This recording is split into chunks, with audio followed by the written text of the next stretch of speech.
How to fix Instagram filters and effects not showing. In this video, I will guide you step by step on how you can fix Instagram filters and effects not showing problem. The first thing you want to do is launch open your Play Store or App Store.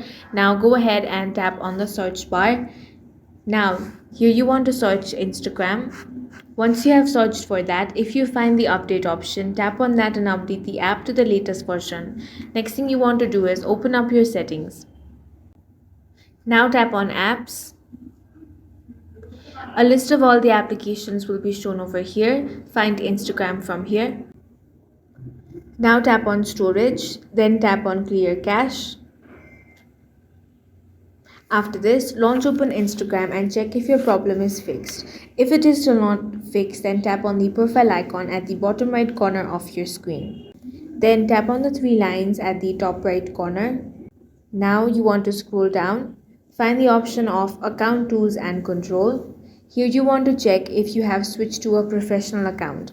If you haven't, then you simply want to switch to a professional account. So tap on Switch Account Type, then tap on Switch to Professional Account. Then you simply want to follow the on-screen prompts in order to switch to a professional account. Once that is done, your issue will be fixed. That's all for this video. If you found it useful, make sure to hit the like button and subscribe for more videos like this.